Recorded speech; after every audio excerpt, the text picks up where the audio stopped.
Olá pessoal, hoje irei reportar a mensagem de Henri Cristo intitulada A Verdade Irrefutável de nossos sites oficiais, henricristo.org.br e henricristo.net. A verdade irrefutável, a maior pedra de tropeço da humanidade desmoronando, a ascensão física de Cristo ao céu. Pai, me abandonaste? Mateus capítulo 27, versículo 46. Em tuas mãos entrego o meu espírito. Lucas capítulo 23, versículo 46. Este Jesus, que foi levantado de junto de vós para o céu, assim regressará do modo como vistes ir para o céu, em espírito. Atos dos Apóstolos, capítulo 1, versículo 11. Malgrado só os seres raciocinantes, portadores de indispensáveis, saudáveis neurônios, assimilarão esta transcendental resolução. Conhecereis a verdade e a verdade vos tornará livres. João capítulo 8, versículo 32. Assim falou Henri Cristo. Meus filhos, é possível que durante o período escolar já tenhais estudado alguns dos preceitos básicos da ciência, dentre os quais a existência da atmosfera e suas camadas, a resistência do ar, a lei da gravitação universal, a mudança do estado dos corpos mediante a variação de temperatura, a relação entre a decomposição dos organismos e a regeneração da natureza, entre outros. A atmosfera é o escudo de ar que envolve a Terra e a protege de corpos que entram em rota de colisão com o planeta. A atmosfera chega a 10.000 quilômetros de altitude acima de nossas cabeças e é dividida em várias camadas. Dentre essas camadas, existem aquelas que apresentam condições totalmente inóspitas para a sobrevivência do corpo humano. A chamada gravidade é a força que atrai todos os corpos ao planeta, em direção ao centro da Terra. Além disso, a temperatura no espaço sideral, que confina 273 graus Celsius negativos, ou seja, zero absoluto, levaria ao fenecimento inevitável por congelamento, considerando ainda a inexistência de oxigênio e de alimento para nutrir um organismo. Portanto, há 2.000 anos, para que meu corpo físico ascendesse ao Pai, como ensinam os embusteiros da fé, ele teria que flutuar contra a gravidade, sobrepujar todas as camadas da atmosfera sem se desintegrar até chegar ao espaço sideral, o que significaria ascender ao infinito desprovido de qualquer propulsão, contrariando não somente uma, mas diversas forças e condições naturais estabelecidas pelo eterno Senhor da vida e do destino para a manutenção da vida na Terra. O Senhor é perfeito e suas leis são perfeitas e eternas. Para ele tudo é possível, exceto contrariar as leis naturais que ele criou. Por isso, eu jamais poderia ter subido ao céu de carne e osso. A realidade, a verdade irrefutável, é que meu corpo de carne e osso sucumbiu aos flagelos ocorridos antes e durante a crucificação. Meu corpo retornou à Mãe Terra conforme a eterna lei de meu Pai, Senhor e Deus.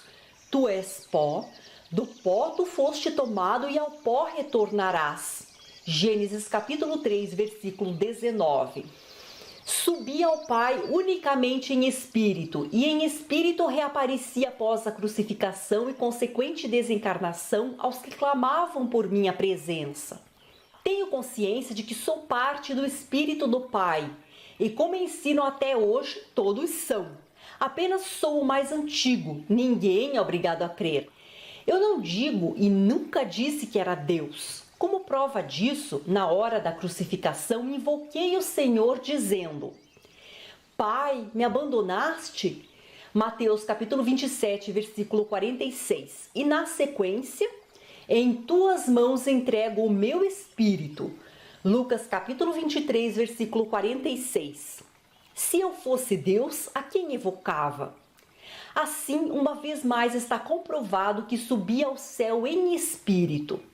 Uma vez que o corpo desapareceu da sepultura, conforme relatam as Escrituras, sendo encontrados apenas os lençóis que o envolviam, podeis agora perguntar: se Cristo subiu ao céu em espírito, o que aconteceu ao corpo?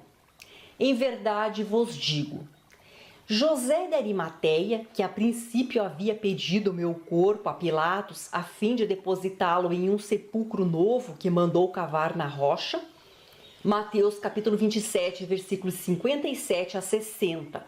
A posteriori retornou ao local acompanhado de alguns auxiliares e o transladaram para uma sepultura anônima, conforme consta em Mateus capítulo 28, versículos 11 a 15. Enquanto as mulheres iam a caminho, eis que foram à cidade alguns dos guardas e noticiaram aos príncipes dos sacerdotes tudo o que tinha sucedido. Tendo-se eles congregado com os anciãos, depois de tomarem conselho, deram uma grande soma de dinheiro aos soldados, dizendo-lhes: dizei, os seus discípulos vieram de noite e, enquanto nós estávamos dormindo, o roubaram.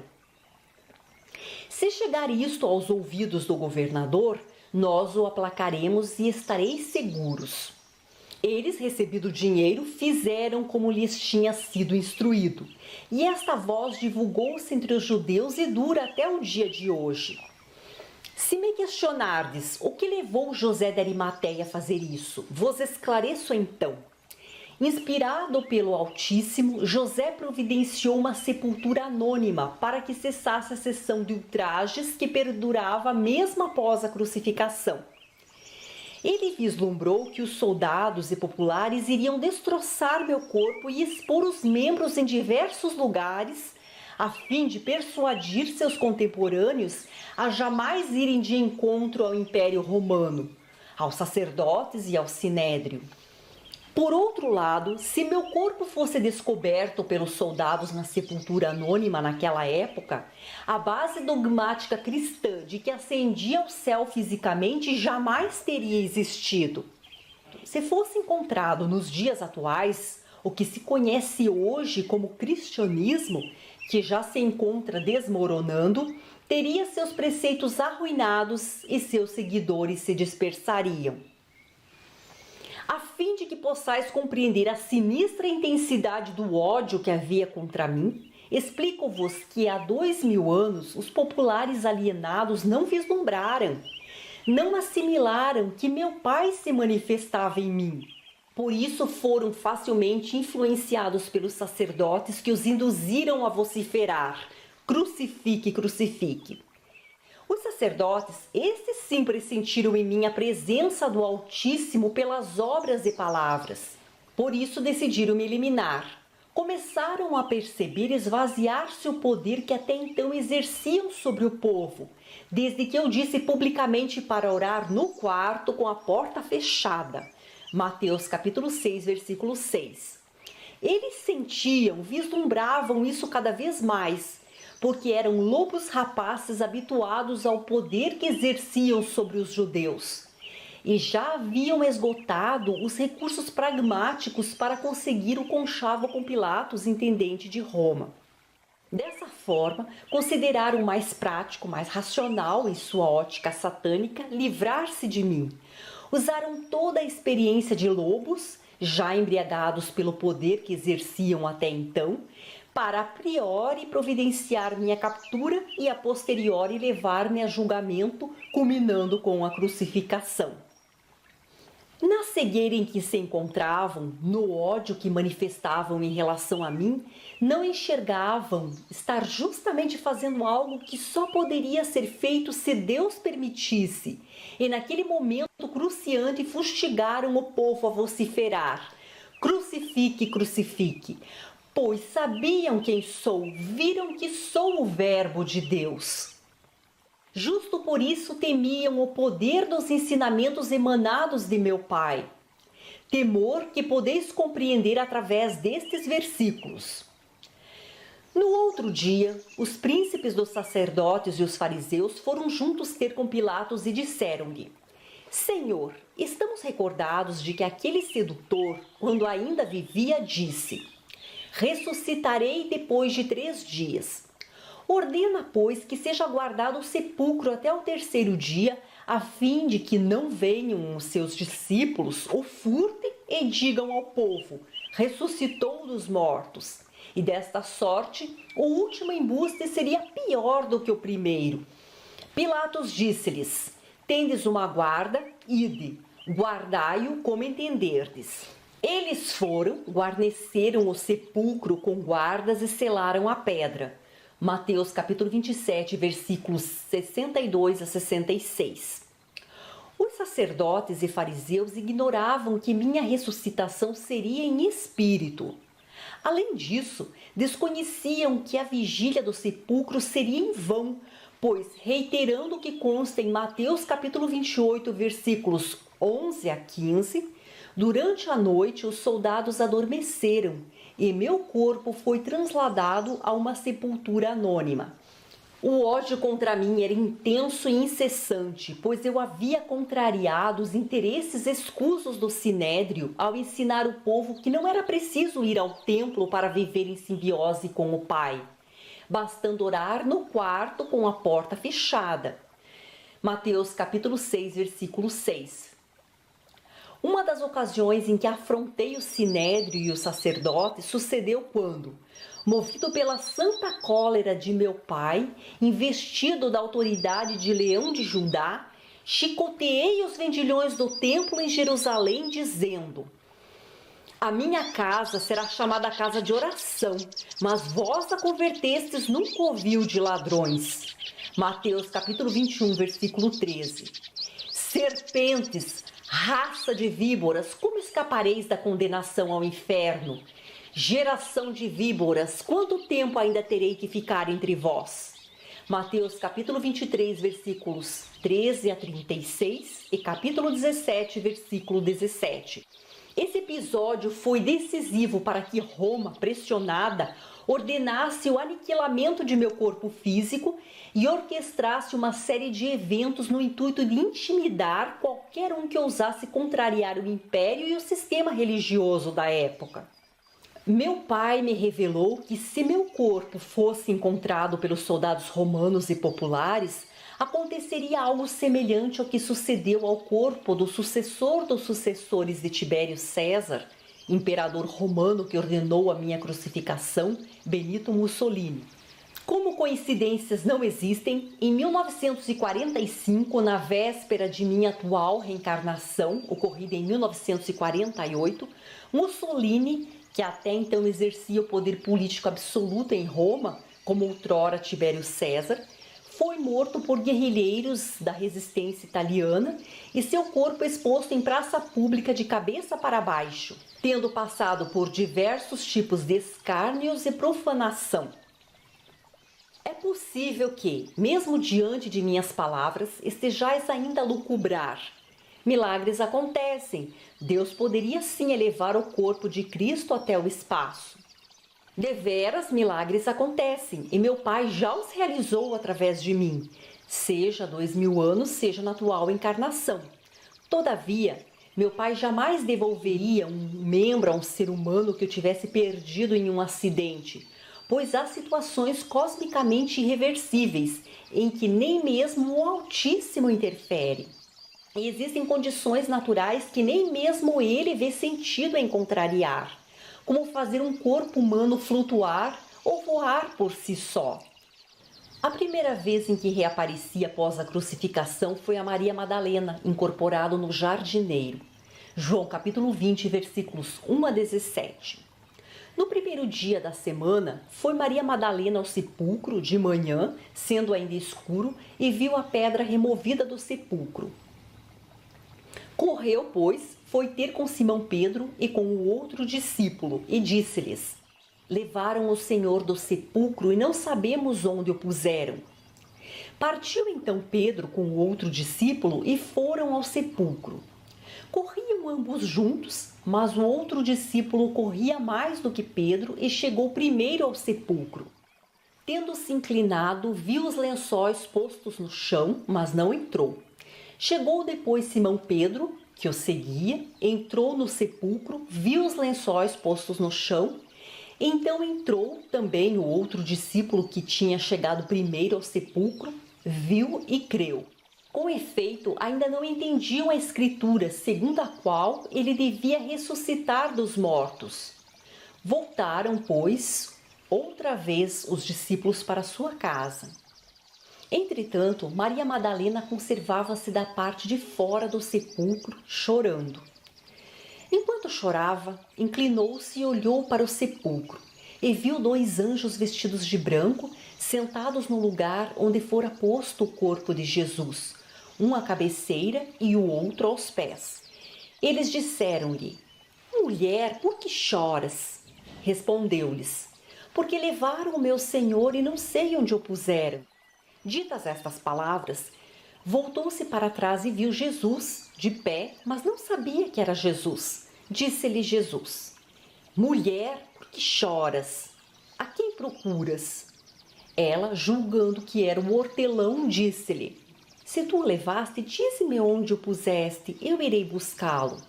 Disse-lhe Jesus: Maria. Ela, voltando-se, disse-lhe em hebraico: Rabuni, que quer dizer mestre.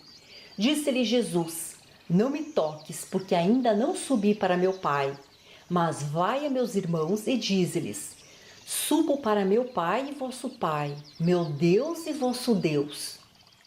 Foi Maria Madalena dar a nova aos discípulos. Viu o Senhor e ele disse-me estas coisas. Aí está bem nítido que eu estava incorporado no hortelão, algo que só é possível acontecer em espírito, motivo pelo qual a princípio Maria Madalena não viu que era eu, e só mais tarde, ao abordá-la, ela me reconheceu.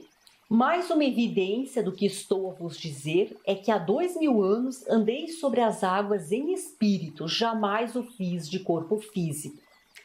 Outro sim, reapareci em espírito aos discípulos em Emaús.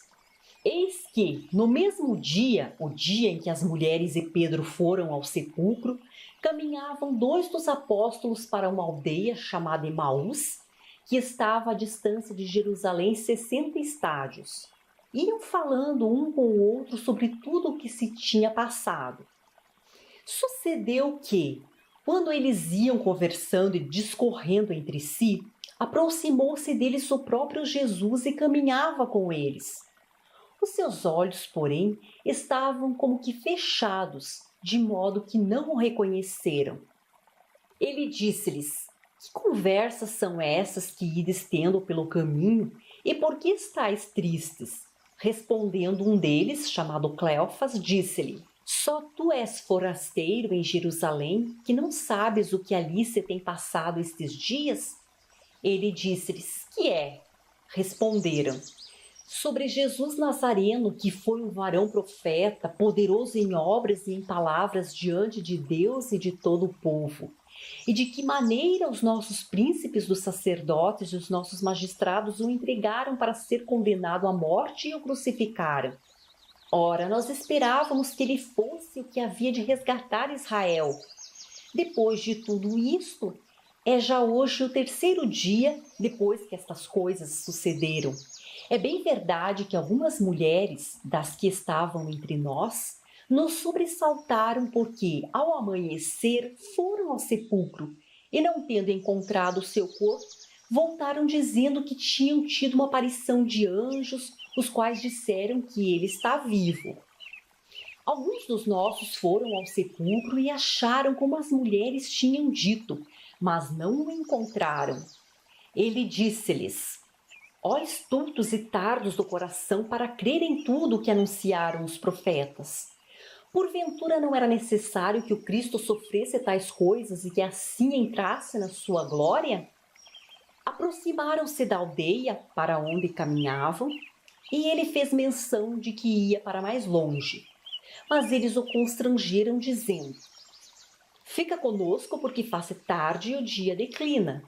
Entrou para ficar com eles. Aconteceu que, estando com eles à mesa, tomou o pão, benzeu-o, partiu e lhe o dava. Abriram-se-lhes os olhos e reconheceram-no, e desapareceu. Disseram um para o outro: não é verdade que nós sentíamos abrasar-se-nos o coração quando ele nos falava pelo caminho e nos explicava as Escrituras? Levantando-se na mesma hora, voltaram para Jerusalém. Encontraram juntos os 11 e os que estavam com eles, os quais diziam: na verdade, o Senhor ressuscitou e apareceu a Simão.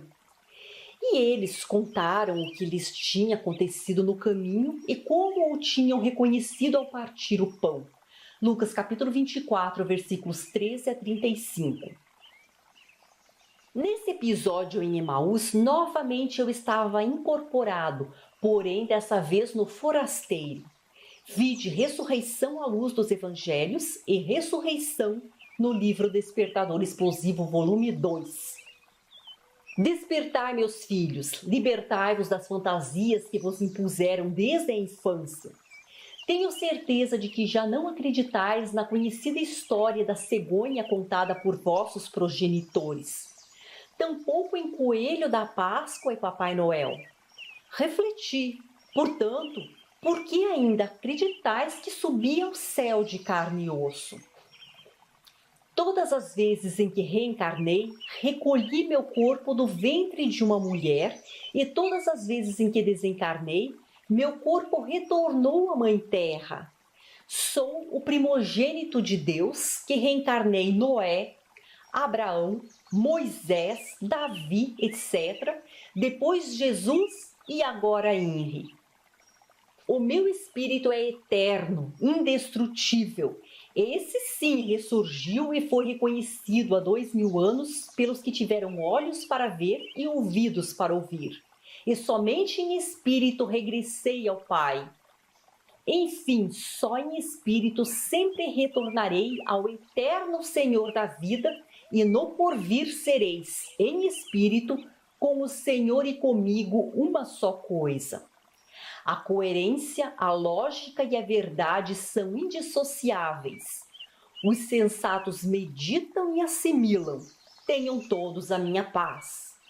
Através da leitura da circular A Verdade Irrefutável, podereis compreender e assimilar que se trata de uma inverdade afirmação de que Henri Cristo, há 2000 anos, subiu ao Pai de carne e osso, pois o fez unicamente em espírito.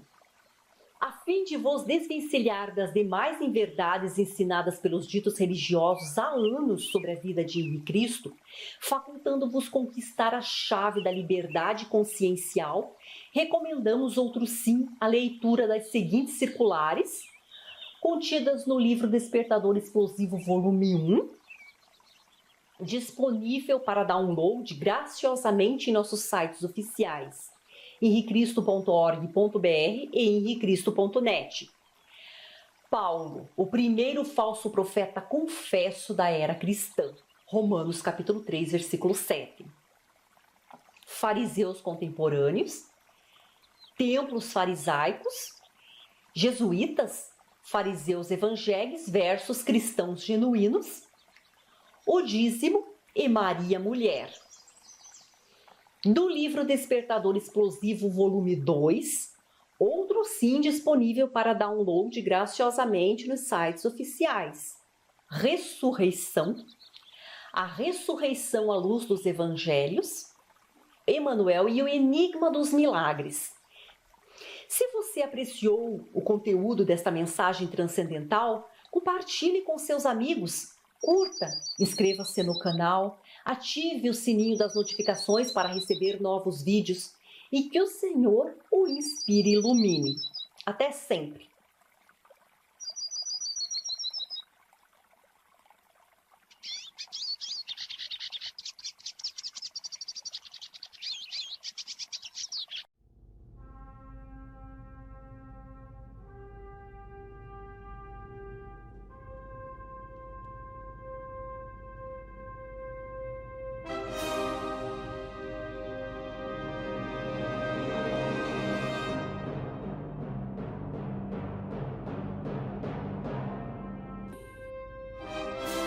Desperta, humanidade, desperta.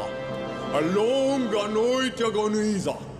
O ruído ensurdecedor do derradeiro canto do cisne negro estremece e apavora os habitantes da terra que escutam o gemido do parto doloroso.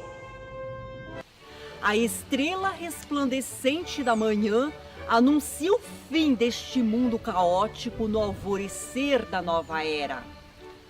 Homens de coração puro, alegrai-vos e exultai. O Verbo reencarnou. Henri Cristo, o primogênito de Deus, voltou à terra. A justiça divina resplandecerá.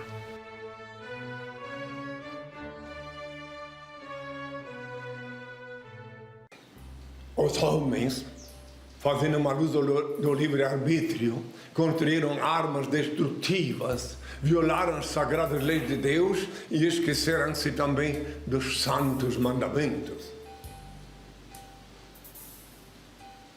Semearam desta forma, através de atos e pensamentos, catástrofes e terremotos que, acompanhados da hecatombe nuclear, culminará com o fim deste mundo caótico. Menos de 1 milhão de pessoas restarão vivas na Terra e a maioria será constituída de mutilados que suplicarão a morte e esta, a princípio, não lhes ouvirá. Deus, nosso Pai, único ser incriado, único eterno, único ser digno de adoração e veneração, onipresente, onisciente e onipotente, será glorificado durante os próximos 1000 anos. Não viverá um só ser humano na Terra que desconheça sua onipotência, onisciência e onipresença. Todos se submeterão a um processo de justa posição espiritual e permanecerão fiéis a Ele, cumprindo-se o que eu disse há milênios, que chegará o dia em que haverá um só rebanho e um só pastor. Os eleitos e seus descendentes não quererão disputas políticas, territoriais nem religiosas. Todos caminharão juntos com o pensamento voltado para um só ideal. A fraternidade existirá efetivamente entre os homens que, despidos da hipocrisia, ódio, maldade, egoísmo e da chantagem emocional, estarão empenhados em cumprir os santos mandamentos. As prisões serão transformadas em escolas, porque no futuro o homem purificado no sofrimento evoluirá e a delinquência será controlada.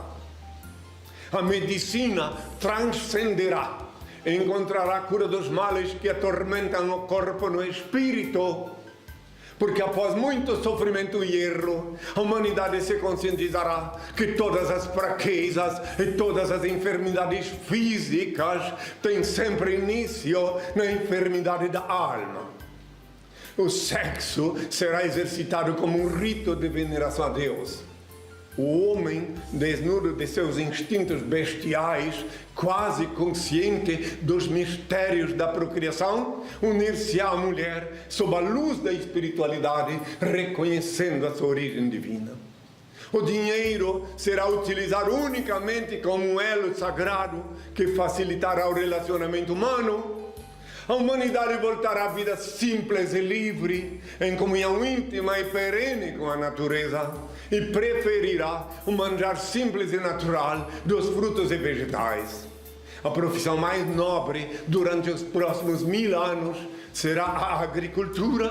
O homem buscará na mãe terra o pão místico para o banquete divino, com a mesma inocência que as crianças buscam no seio materno, o leite vital que lhes faculta o crescimento e a sobrevivência ante o olhar dúlcido e aprovador de nosso Pai. Eis como deveis orar a partir de hoje. Ó Pai eterno e inefável, Deus infalível, Criador do Universo, santificado seja teu nome, seja feita a tua vontade, assim na terra como no céu. Graças te dou pelo manjar que emana de ti. Aparta-me do cerro, ilumina-me, para que eu te sirva sem equívocos, glorificando-te hoje e sempre, ó Pai. Que a paz seja com todos. Eu sou o libertador. Voltei a este mundo para libertar o meu povo do jugo dos falsos religiosos, engodólogos que se dizem teólogos, dos grilhões da idolatria, da fantasia e da mentira. Amo a liberdade, por isso eu deixo livres os seres que amo. se voltam, é porque me reconheceram, são meus filhos, dignos de meu Pai, Senhor e Deus, que é em mim. Amar é dar tudo sem nada exigir em troca. Dadas jamais são as dádivas celestes. Haverá renovação na face da Mãe Terra. Que tenham todos a minha paz.